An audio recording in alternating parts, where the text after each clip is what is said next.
বছর দশেক আগেও কোথাও ঘুরতে যাবার কথা হলে প্রথম দিকে যে কয়েকটি স্থানের নাম আসতো তার মধ্যে বিনোদিয়া ফ্যামিলি পার্ক ছিল অন্যতম।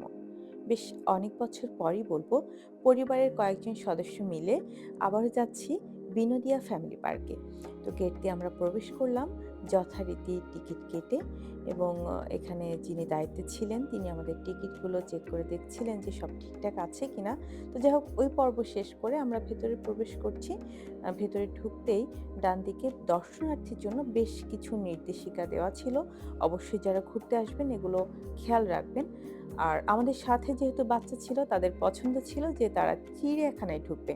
তো এখানেও একটি ছোট্ট এন্ট্রি ফি আছে।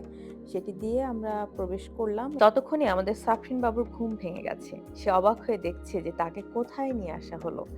তো আমরা পুকুর পাড়ে চলে এলাম এবং পুকুরের মাঝখানে সেই জলপরি। ছোটবেলায় যেমনটি দেখেছিলাম এখনো ঠিক তেমনই আছে। হয়তো ছোটবেলায় আরো বেশি আকর্ষণীয় মনে হতো। ছোট ছিলাম বা হতে পারে যে তখন হয়তো নতুনই তৈরি হয়েছে।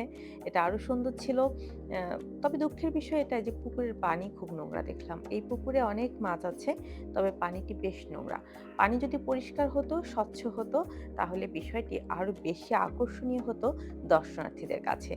তো আমরা পুকুর পাড়ে কিছু ছবি-টবি তুলে চলে যাচ্ছি সেই চিড়িয়াখানার দিকে, যেটির জন্য বাচ্চারা অপেক্ষা করেছিল যে এখানে কোন, কোন প্রাণী আছে এটা দেখার জন্য। তো আমরা খাঁচার কাছে আসতেই ১ম দিকে বেশ কয়েকটি মুরগির খাঁচা দেখলাম। একেকটি মুরগি একেক রকম। একেক রকমের সৌন্দর্য, একেক রকমের রং, একেকটার আকৃতি। তো মুরগিগুলো দেখছিলাম একটু খেয়াল করে। এই মুরগিটির লেজ আবার কিছুটা ময়ূরের মতো লম্বা। তো এরপরে চলে এলাম হনুমানের খাঁচার কাছে। তো ছোট থেকেই হনুমান, বানর দেখলেই বেশ আনন্দ লাগতো। এবারে উট পাখি।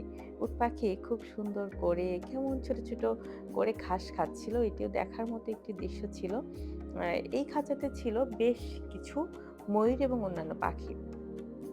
তো এবারে সবথেকে বেশি যেটি মজা পেয়েছিলাম, বানরের খাঁচায় বানরের জুস খাওয়া দেখে। ও ১ম এ স্ট্র দিয়ে ট্রাই করেছে খাবার।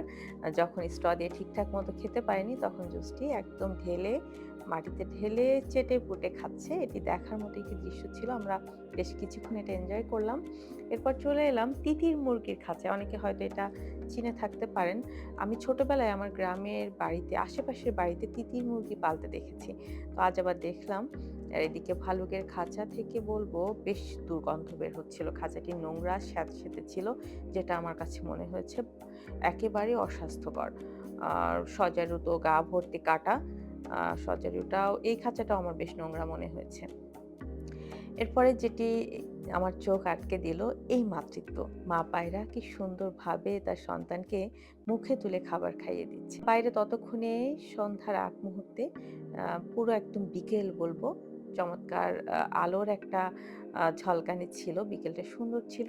তবে তুলনামূলক এখানে দর্শনার্থী কম হতে পারে। ছুটির দিন নয়, এটাও হতে পারে।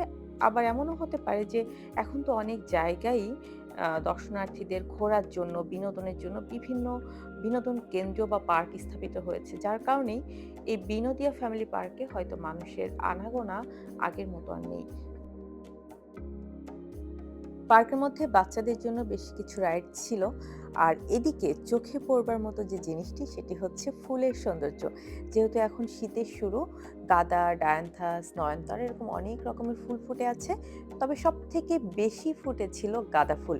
গাঁদা ফুলের মিষ্টি স্মেল পুরো পার্কটি জুড়ে একদম ভরেছিল। তো আমরা বেশ কিছুক্ষণ ঘোরাঘুরি করছি। ঘোরাঘুরি করতে, করতে চলে এলাম একেবারে হরিণের খাঁচার কাছে। কি সুন্দর লাগছিল এক ঝাঁক হরিণকে।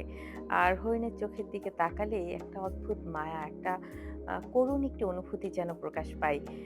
তো যাই হোক, আমরা এই যে মজা করছি অনেক, আমাদের সাফওয়ান বাবু দোলনায় একটু দোল খাচ্ছে, আমরা ছবি তুললাম, ভিডিও করলাম। এরপর যেটা লেকের উপর দিয়ে যে ব্রিজটি আছে, ব্রিজ পার হয়ে আমরা ওই পাশে যাচ্ছি। লেকের পানিতে অনেকে বোটে করে ঘুরে বেড়াচ্ছে। এখানে বোট ঘন্টা হিসেবে ভাড়া করে বা আধা ঘন্টা এরকম হিসেবে ভাড়া করে অনেকে ঘোরাঘুরি করে থাকেন। এদিকের বটগাছটাও বেশ নান্দনিক।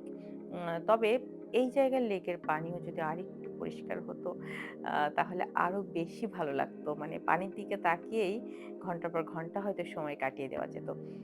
এখানে একটি ছোট্ট ফোয়ারা দেখছি। ফোয়ারার এই অংশটাও বেশ নোংরা। হয়তো বাচ্চারাই ফুল ছিঁড়ে এই জায়গাটা নোংরা করেছে। তো কর্তৃপক্ষ এই ছোট, ছোট বিষয়গুলো যদি একটু দৃষ্টি দেন তাহলে পার্কটির সৌন্দর্য আরো বৃদ্ধি পাবে এবং আমরা যারা ঘুরতে আসি আমাদের আরো বেশি ভালো লাগবে। সবাই ভালো থাকবেন, সুস্থ থাকবেন। আজকের মতো আল্লাহ হাফেজ।